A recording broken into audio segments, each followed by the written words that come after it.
for you, and I am so excited about this. I get really excited about tools that make my sewing and quilting a little bit easier, but this is about the lowly seam ripper.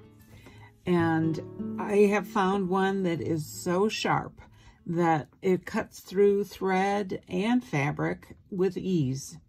Now they have two different kinds. This green one here has two ends to it. So you can either have the large seam ripper, just push that little button to the end, and you have a large seam ripper. And then that retracts. And then there's a smaller seam ripper, and that retracts. So if you're on the go and you want to stick a seam ripper in your purse and you don't want to stab anybody, this is a good choice for you. And it's just as sharp as you would want it. It's as sharp as this blue one here. But this is the one I'm going to show you today.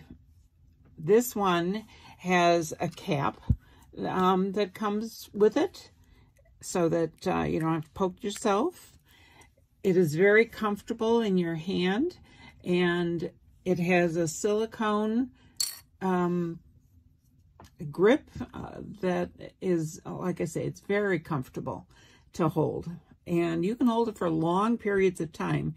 And believe me, I know that because I have ripped some free motion quilting, extensive free motion quilting, and my arm and my hand did not get tired.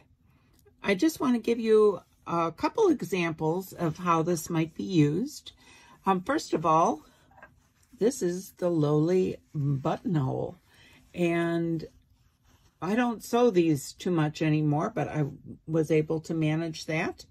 And you'll notice I put a pin across the edge so that the end, so I don't go too far.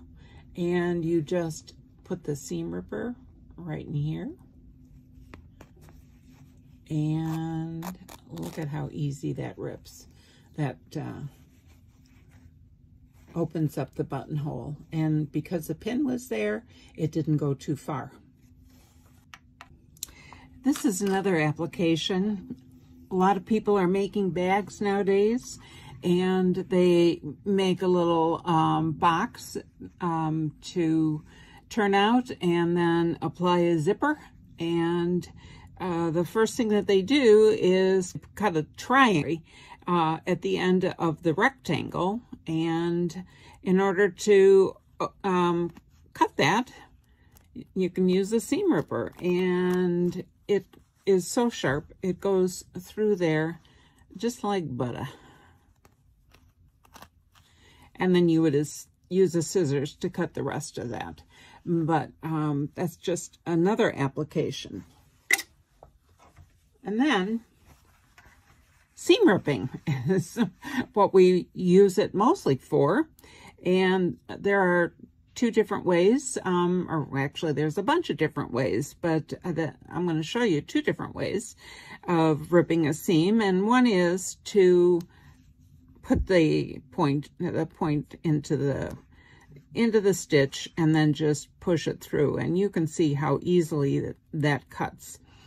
And but there is another way of doing it, and if you've ever wondered why that little red dot is on the end of that one, the smaller blade, and that's to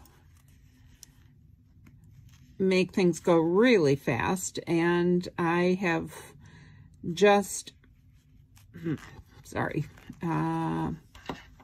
opened that up a little bit, and I would recommend that you take the first couple stitches out of a seam to get it started. And then you put the little ball underneath the bottom of the seam, and the top blade goes on the top of the seam, and it just zips right on through. And then if you have leftover pieces of thread, you can use the silicone part to pull them out.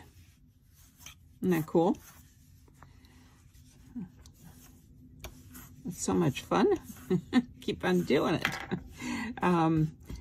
So anyway, that is the Taylor Seville Seam Ripper Extraordinaire.